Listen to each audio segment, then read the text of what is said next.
Yeah, that's correct. Right. So thank you. Welcome, everybody. I'm glad to introduce you Weining Wan and also Tom Booth from Groningen and Tang from Rice University as guest panelists. Thank you very much all for being here. So Weining is discussing without network regression with low rank and sparse structures. Thank you very much for accepting our invitation, and the floor is yours. Thanks a lot for the invitation. So I'm presenting some joint work in progress. The title is a network regression with low rank and sparse structure. Okay, so start. So the starting story is the many applications in economics, finance, sociology, and other fields are concerning studying adjacency matrix, network adjacency matrix, typically reflect a variety of relationships. So this adjacency matrix would reflect the connectedness among n nodes, and therefore the dimension of the adjacency matrix are n times n.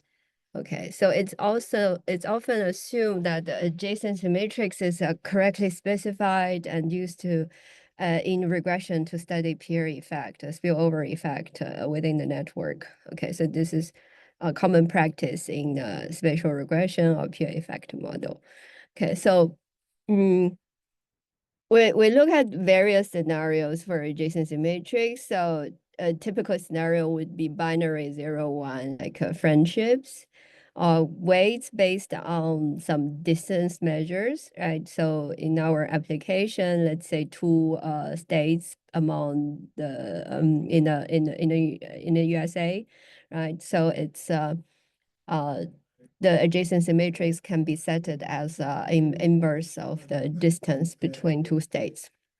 So in those cases, I think it's a high-dimensional network with many nodes potentially, and there are many interactions among groups and agents, and so especially if you consider a panel context, it will be a very complex structure, right? So this is well known in the literature. So several studies estimate network adjacency matrix directly. So so there's a bunch of paper indicated, and there are some papers talking about assuming, so estimate, so do not use some prefixed adjacency matrix, so but to rather, let's say, estimated under some assumptions.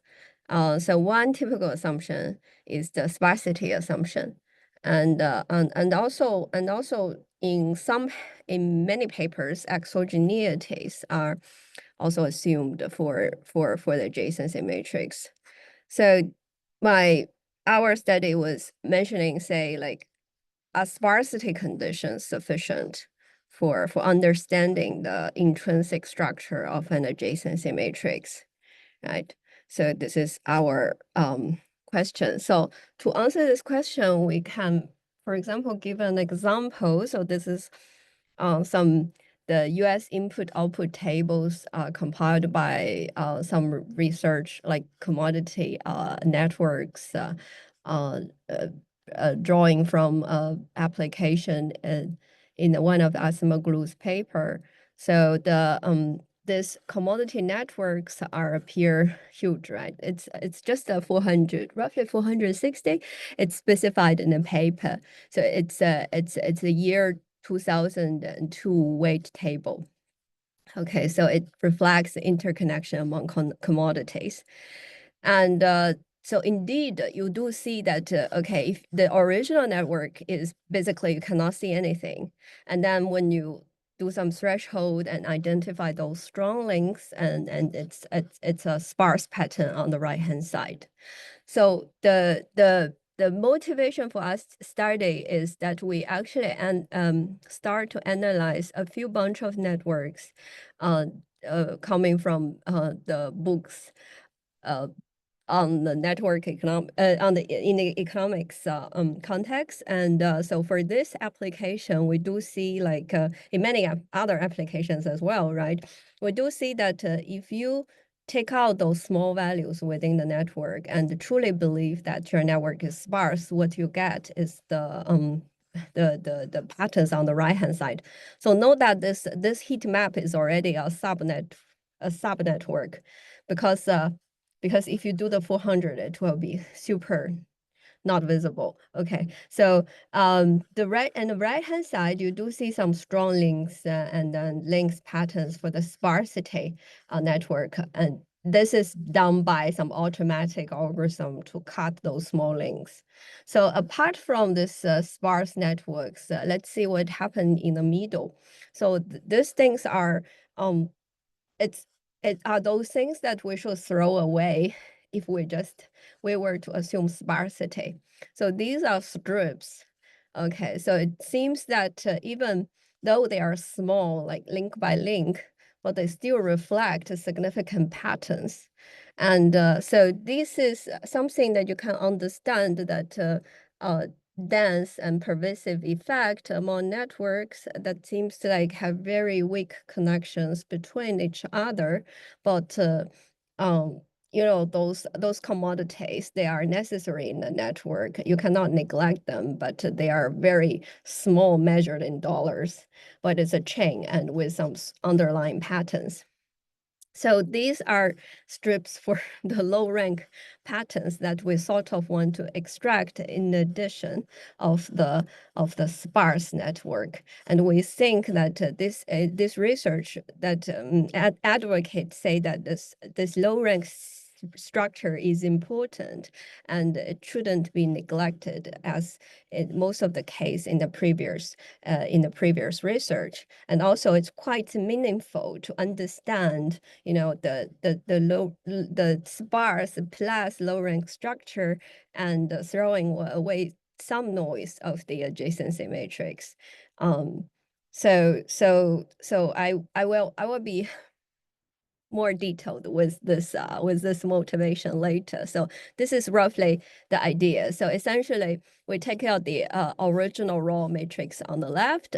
We take out those small values, and this becomes sparse. And then this looks like there are some low rank patterns as originally presented in the matrix as an illustration example. Okay, so the main takeaway of this research motivation is we want to introduce a method that take advantage of the low rank plus sparse structure of a network. And so we want to see that the network adjacency matrix can be regarded and decomposed into a low rank plus sparse plus some noise, right, that we want to ignore. And then we want to introduce some denoise algorithms to take away the noise and simultaneously help us to identify those identify and estimate the low rank and sparse structure within a network adjacency matrix.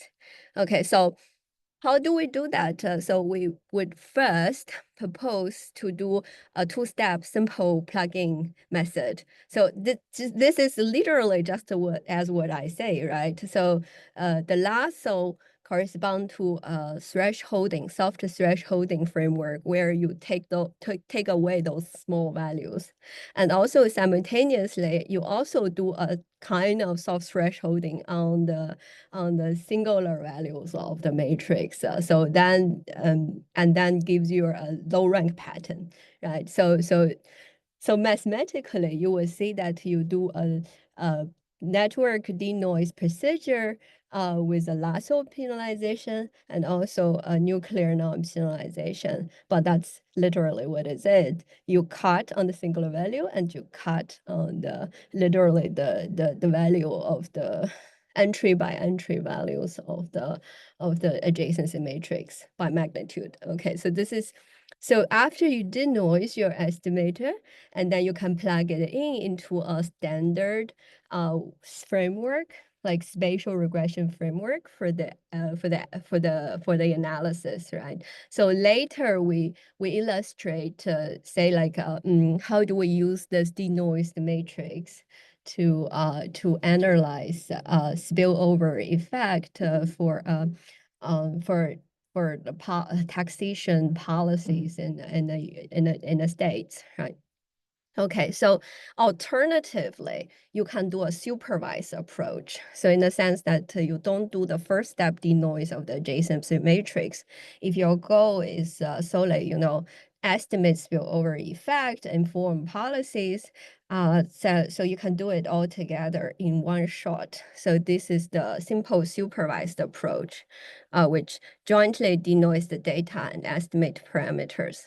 Okay, so we also try to quantify how measurement errors in the weight matrix affects the results. Okay, so the research is related to various aspects. So it's very much related to the long-standing statistic literature on matrix completion and this robust PCA techniques. Right, so it's 10 years ago statistic literature, and it's more and more recently it's also linked to, I think, Tang and his co-authors has a series of papers talking about measurement errors in the adjacency matrices, and also Oriel has some papers talking about direct estimations of the adjacency matrix using GMM penalization. Okay, so something like what we say that so for example, the paper in Oriel's framework, they basically assume sparsity for the estimation. So for the identification, you don't need to assume, but for the estimation, because they implement a lasso penalization, so you have to assume kind of sparsity in the adjacency matrix. And our approach was more or less say like not only you need to look literally at the value of the adjacency matrix, you also maybe also beneficial to look at the singular values. Yeah, so there are some papers, so very theoretical papers in economic frameworks do singular decomposition, do PCAs for the network adjacency matrix and look at the decompositions. Okay, so we think that this work is related. So let me start by introduce the model. So what we assume is that the network adjacency matrix is represented by some true adjacency matrix plus some noise. And noise is denoted as E. And the one thing important is that we don't need to assume that the matrix is exogenous. So those E can be endogenous. And in fact, in our simulation study, we both consider a case where E is endogenous and E is exogenous. So for the endogenous E case, we will have further improvement by doing a denoise approach, right? So we do see that you observe a noisy observations of the true adjacency matrix W0, and then W0 is decomposed into this low rank plus sparse patterns, right? So S is the sparsity part, and the L is the low rank part. And we think that S represent, some key and important connections within the network, and L represents the pervasive, dense network connections within the network. Okay, so the parameter of interest is to uncover this spillover parameter and also the regression parameter beta 0, and this Leo-T matrix is very much linked to the cost centrality measure and also the policy targeting is important component in policy target. So we're interested not only to estimate the lambda, but we also interested in estimate this I minus lambda W inverse. So it's also like the diffusion matrix like related to the impulse effect for the spatial networks. Okay. So the first motivation is that I think also Xintang's work talking about so it's very likely to have noise in an adjacency matrix, and so they characterize a condition. So under which condition we can ignore the noise safely and still use this two-step the IV regression framework in a spatial regression to do the estimation, right? So it's fine that if the E is small enough, then we can ignore the E.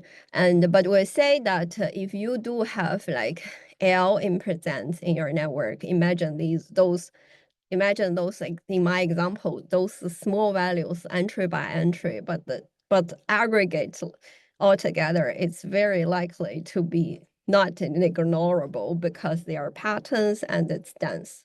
Okay, so essentially, if your network is truly dense plus sparse, and you want to ignore the dense part, then the errors will actually explode and will not likely to satisfy this previous condition specified, right? So also that we also say that estimation of L plus S conveys important messages. And one thing that we put in the motivation session to motivate economists to think of this decomposition is that you can actually attribute, right, by studying eigenvector centrality, right? Eigenvector centrality measure is to looking at the maximum eigenvalue of the adjacency matrix, and it's measuring some importance of some nodes, right? So suppose if you are considering eigenvector centrality measure, and indeed you can decompose your eigenvector centrality measure of this W0, the true adjacency matrix, by a weighted sum of the eigenvector centrality of the L and eigenvector centrality of the S. So that looks like a trivial result, but mathematically it's not trivial to derive the relationship, and it took us several weeks to thinking about that. So essentially, so in some case scenarios, you can say that some bodies, whether a person or a friend in a network, this person is important because what you want to understand whether this person is important within the network is attributed to making a few important friends, or it's because like creating a pervasive effect among many individuals, right? So then this exactly, so this decomposition can help you to express give you some more interpretations on the eigenvector centrality measure. Okay, another aspect is okay, so considering a denoise algorithm, estimate L and S would actually induce quite different policy implications. So via this estimation of the diffusion matrix, and this later we will show in our application. And yeah, so essentially we say that it's very, very much beneficial to remove the E by the denoise procedure, and it's also beneficial to look at the composition of L plus S. Okay, so we would start the baseline GMM estimation framework. Okay, so we consider the population moment conditions where we use the M L times X as instrument. So this M, okay, so can be in different contexts, different thing, right? So if this M has to be exogenous to make it a valid instrument, right? So in some cases, because for the simplicity of the derivation, we put M as a pre-given exogenous matrix. So this epsilon t is the residuals, and xt collects the covariance in this regression.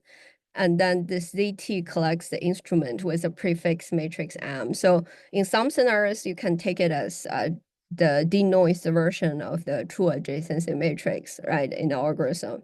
And in some, you just cannot take that to W if your E is truly endogenous, then you are having issues, right? So we are comparing, so we are benchmark our framework with the baseline GMM estimator. So what is the baseline GMM estimator is that we don't do anything. We just blindly take this matrix and put it in the spatial regression and the plain vanilla GMM framework. Okay, so we take this W and then we plug it in for GMM estimation. So this is our theta hat GMM is the estimator we always compare in our simulation and application. So we don't do anything for the adjacency matrix. Okay, so let's do some simple calculations. So like what could be wrong if actually we do work with this W if there's truly some noise, right? So obviously we would see, like as an econometrician, we see that there's bias, especially, right, if the E is correlated with epsilon, then for sure we are going to getting some bias. Okay, so I don't, this is not even a precise calculation because the first order expansion is there's some matrix times this expectation of the moment under the true value, right? So, but we do see that for this analysis, there are quite some component. So especially E is endogenous, then there will be quite many non-zero terms coming up with the expectation of the moment evaluated at the true value. If you truly plug in the W. So indeed, like there are many terms that will show up in your bias, and it's seems like we need to handle the magnitude, right? So how much E is endogenous, how E and E are correlated, and the calculation will be more involved and you need to put assumptions on those terms if you really want to characterize the rate. Okay, so all this calculation is say, like, if W is endogenous, there will be many more non-negligible terms because E and epsilons are actually correlated. And if W is exogenous, and you still have bias and as shown up as this term. And indeed, indeed you need to put some conditions on this E to make sure that they're small enough. And this is along the line of research of so Tang previous work, right? So and also if you put like some other larger like W, right? If you put L and larger W, WL, then the bias tends to be larger. Okay, so this is just an illustration of calculation of the bias, right? So essentially, we just put a motivation to say that because there would be some bias, let's try some fixed algorithm, right? So the fixed algorithm is we borrowed from the statistic literature from Candace like 10 years ago, right? So talking about using a matrix and then do a low rank plus sparse estimation with nuclear non-optimization and with sparsity last optimization. So one thing, note that we do assume adjacency matrix is zero. The diagonal is zero, so we kind of putting some constraint that L plus S at the diagonal term should be zero. So and we don't consider the case where not the case. So this estimation framework deviates a little bit from the original paper in the statistics literature. Indeed, you need to change a little bit. But so the denoise estimator is actually that instead of using GMM to plug in the W, we should plug in a W hat after you denoise your estimator. Okay, so the first step is a denoise step to get you the low rank and sparse estimator. And the second step is that you take W hat as the low rank plus sparse part and then estimate the spillover effect. Simple as it is. So we do compare later in our simulation C tab, C hat, W hat, and this GMM in many scenarios, right? So the key message in the simulation is that most of the case in our simulation setup, we can achieve like RMSE like 60%, up to 60% or 70% improvement versus the original like GMM estimator in terms of the RMC. Okay, so we did a very intensive like simulation study, and okay.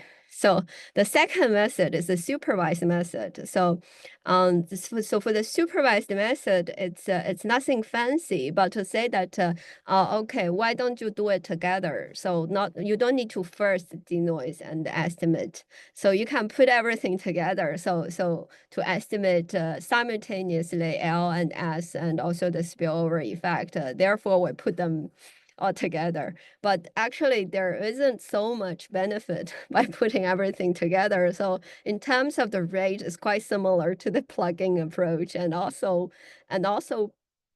perhaps like I think with our algorithm, we do see that the plugging and the supervised quite similar behaved. So there isn't so much additional advantage, but you know, some people may prefer this because they are cleaner one-step things, and you may, you know, if you do debiasing at a later stage, so you may get some advantage by just using this. Okay. So we do. So one thing I want to talk about is the identification. So let's take away the E arrow for a moment, and then we let's talk about, ask the question is, if you have a low rank, if you have a sparse matrix, right, and then W0 equals to L plus S, how can you identify these things? It's very easy to think that, you know, sometimes sometimes a matrix can be simultaneously low rank and sparse, and therefore you would have difficulties in identify separate L and S. So that's the issue. So even you don't think about noise, how would the identification work? So that's a first thing. And also, you know, we were thinking about the issues like there's a series of papers in the spatial regression talking about dominant unit. So essentially, you have a bunch of K players within the network, and then if it is this case, how would this K players reflected in this L plus S structure? So in fact, what we discovered is that the key players would be accounted into the sparsity part, because if you would want your algorithm to identify L, it should be dense, strictly dense, in the sense that the left singular vector and right singular vector should both be dense. So if you have like a few key players, you would have like one vector not dense. So therefore, the identification would fail if you put your K player part into L. So when you have K player, you should rather put it in S. So this is our discovery in the end. So what does this condition mean? It comes from also some old statistic, mathematical result even, right? So if we don't consider the error term, then so we should require. So we should, if we want to separate L and S by their sums, we should actually require that L is not that sparse, and at the same time S is not that dense. So the incoherence measure measures the sparsity of L, and then the degree max measures the how many non-zero values are there in the off-diagonal terms of S. So these two times together, they should be smaller than some value. And why this value, I'm not sure. I need to check the proof. So it's really funny. So essentially, they just require this neat condition to say that L should not be so sparse and S should not be so dense. And then when they multiply together, you are fine to separate between them. So this is basically what their result for identification. Okay, so essentially we in the paper we made a few discussions about, you know, how would you regard this, what is the implications of this conditions actually, and also like we had the discussions about dominant union, right? So for the dominant union case, this should goes to S instead of L simply because of this condition if you're characterizing incoherence measure. Okay, so then I can talk a little bit about the consistency property. Okay, so again, we can take the paper as we haven't posted up the paper, but I send the discussant the paper. So essentially, we can prove the Fubini's norm property of the estimator and the two norm property of the estimator. So the Fubini's norm property estimator differed by only a R, right? So we can allow actually the R diverge with N. So essentially, the Fubini norm actually, you know, you pay a factor of R, and if this R tends to infinity, this rate will be larger, right? So that's not surprising because the two norm is you are having a sharper rate and removing the R. And what else appeared in the rate is also the so we need to restrict the W2N may be the maximum norm of the error term, and the W1N is so W2N is a maximum norm of the error term, the upper bound, the high quantile, or you can take whatever, right? So W1N is the two norm bound of the error term. So essentially, the rate is saying that, oh, you need to control the errors, right? If the error is small enough, then the smaller the error is, the better this rate is. And also things and also what shows up is the sparsity level of the sparse structure, and also the sparsity level of the dense component. Okay, so this is what we got as the quality of your estimation. And at the theorem 2, we showed about the properties, consistency rate properties of our plug-in estimator.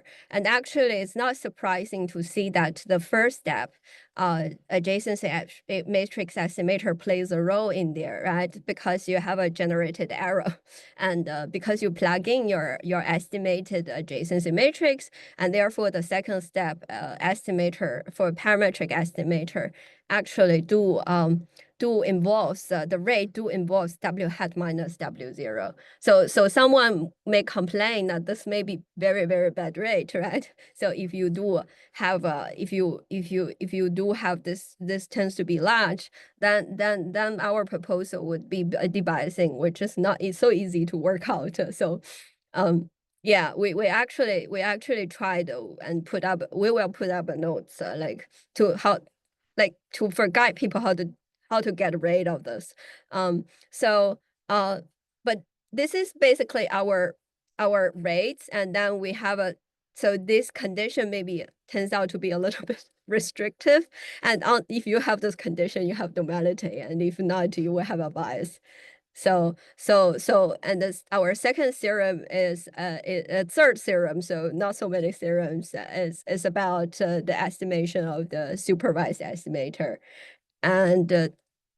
And the supervised estimator, not surprising, has a similar property. So in terms of rate, it's the same as the previous not supervised estimator, as I said. And also the supervised estimator for the spillover effect also have a plug-in errors of the matrix show up here. Oh, there's an S missing. Okay, great.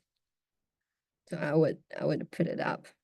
Okay, so Another thing that we want to mention a little bit theoretically is that we want to do some analysis about the endogenous of the network, right? Because this is one important feature of our method. We do allow that the errors of the adjacency matrix can be endogenous, right? So essentially allowing for the endogenous of the adjacency matrix means that we actually put a correlation among epsilon and E, right? So this is our correlation matrix structure. Okay, so then we just did a very rough calculation about the order of the rate because we definitely know that, right? So if you want to derive the rate of the spillover effect, it will be some expansions. With some expansion, it will be like a matrix times the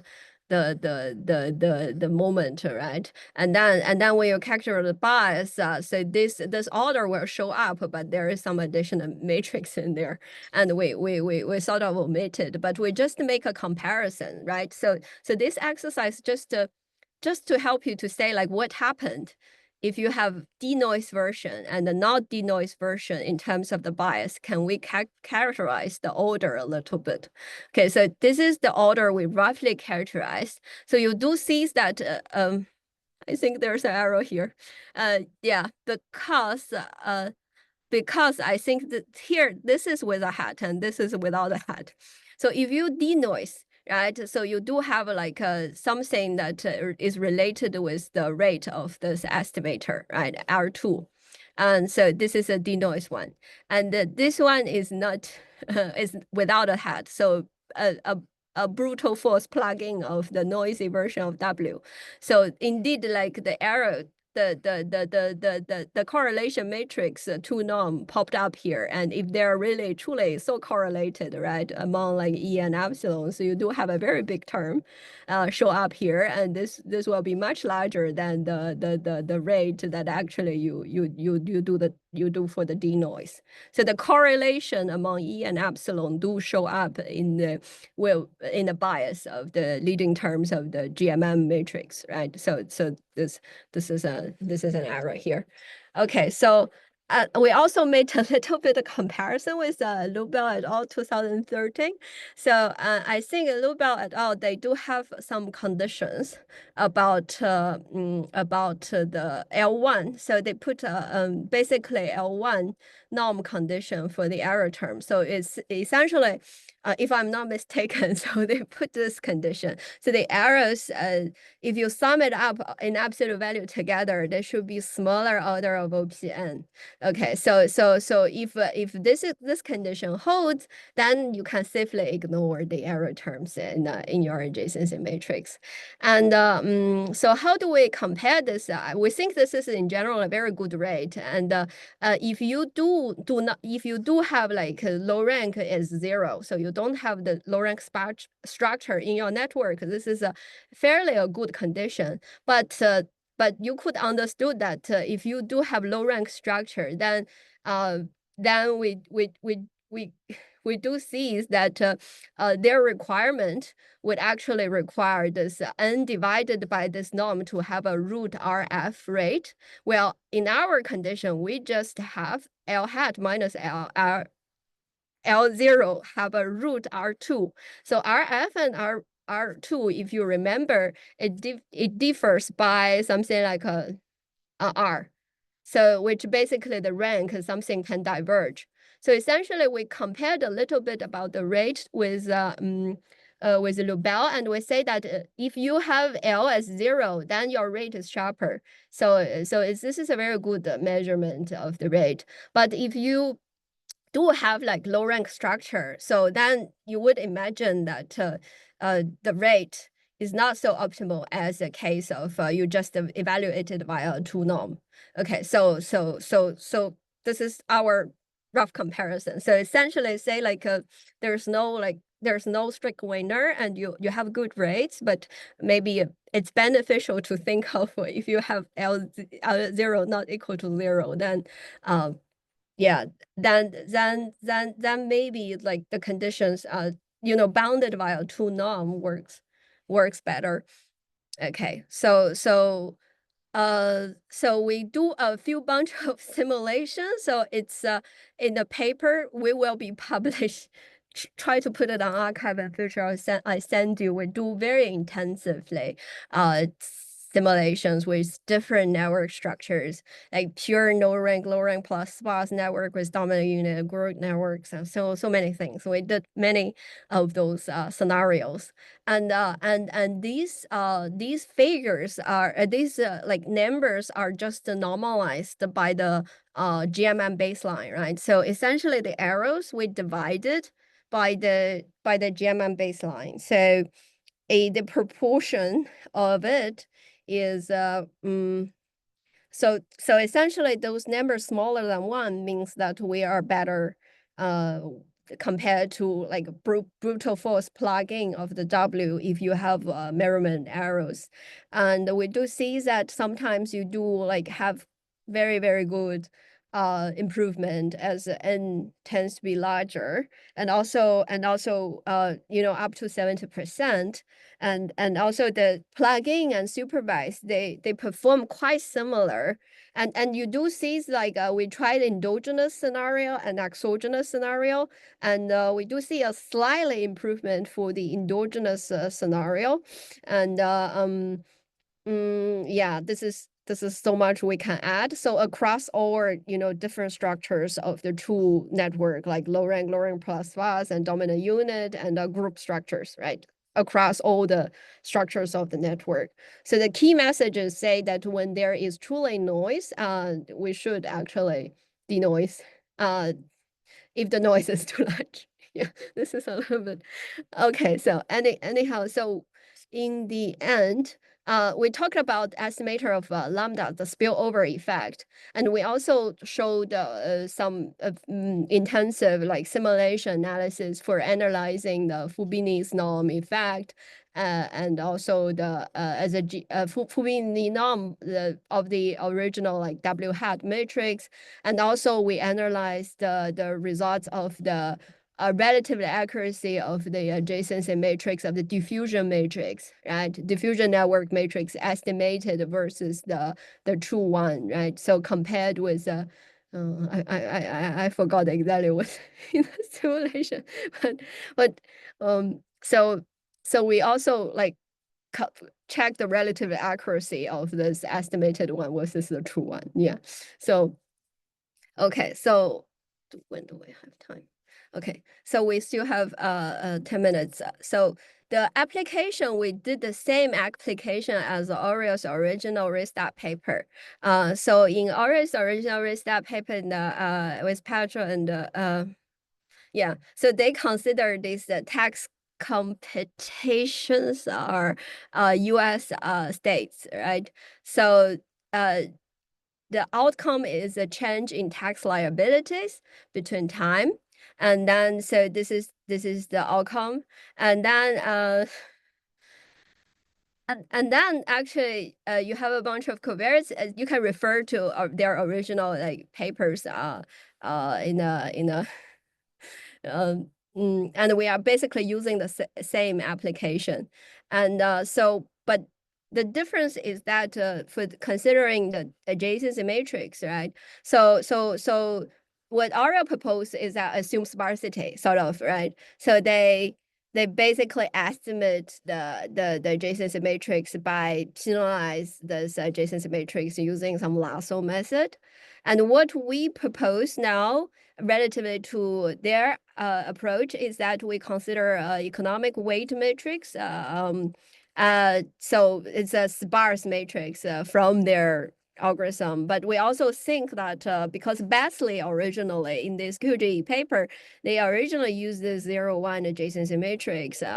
But we actually taking into account both geographical distance and the sparse economic network. So you would say that we artificially created the low rank plus sparse structure, but indeed, like later we did find out that so I think from the literature of spatial econometrics, so people do like consider a convex combinations of the adjacent matrix. So in our case, we do like use the observe like W's as just basically a sum of this inverse weight of the geographical distance and the economic one. So we just take the W as the sum. So then you would imagine for geographical distance, it will be dense, right? So it will be decay. It will be decay by if the states separate apart. And for the economic one, it will be sparse. But once you do the algorithm to denoise, so the W will be different, right? So definitely we check it out. So it's not like we're just recovering what we have as the raw data case. So the distance matrix we use here is a sum of this inverse of the geographical weight matrix and the economic weight matrix. So this is roughly a visualization of what is it, right? So Ariel discovered in his paper, and his co-authors discovered in his paper, like some sparse, the economic measure of the distance. And intrinsically, there is some geographical distance that's used in the original QJE paper. And we actually take into that also into account. So essentially, we're taking both of this case into account. And this, what on the right-hand side is what actually we see, right? So essentially, if you take the sum of the two matrices, on the right-hand side, you do see that on the left-hand side, it doesn't change so much. But on the right-hand side, it do change a little bit because of the distance. They're very closer. Like the states in the right-hand side, it's getting closer, and then these lines become stronger. So this is the adjacency matrix essentially we are using. Yeah. So we do like some results analysis to, so essentially we do the policy targeting effect, right? So the policy effect following from the from some paper, right? So it's related to the the diffusion matrix times the Y bar, right? So this is our policy effect analysis, and also we identify the key player according to the policy effect, and also this is the spillover effect we analyze output from the different method. So let's have a closer look at this, right? So the geographical one is the original like Baselian case from the QJE paper. The economic one is what you use for the sparse matrix. And the combined one is the brute force GMM approach. And the plugin and supervised part is our estimator to propose the denoise version of the estimator. And the plugin sparse is what we reported by solely consider the sparse part without considering the low rank part. And so indeed, like we identify for key players of the policy effect. So we do see that the geographical one and economic one identifies quite a different policy effect. And okay, so we have a two cases. One is with the exogenous social effect, and one is without with the exogenous social effect, and one is without. It's the same as the previous version. So we do see that in, for example, with the exogenous effect, this brute force GMM would identify different key players even from our framework. Although the spillover effect looks quite similar, right? So, but here the spillover effect looks different in the number. So this is a relative effect of denoise, 0.818 relative to 0.77. But here with the contextual effect, you do see that we even identify different key players relatively to the brute force GMM. Okay, so another thing is the policy effect also becomes quite different as estimated when you use a sparse matrix, when you use a geographical dense matrix, or use a combined brute force GMM approach, or use our approach. So the policy effect also becomes quite different. Yeah, so this is roughly the key message. So we would say that if you consider a denoise approach, like our approach, it would actually imply quite different numbers in terms of the policy effect, and also it would imply quite different in terms of identify the key players, and the spillover effect may be a little bit similar in numbers in some cases, so a little bit different from so in some other cases, and also say like it may be beneficial to think of just using the sparse matrix as itself, right? So this is the sparse matrix we estimated without considering low rank, or you could just consider the low rank without the sparse, right? Using this algorithm. Okay, so this is the matrix we get, just to show you a little bit. So this on the upper hand panel, this is the dense geographical raw matrix plus the sparse part and what we estimated.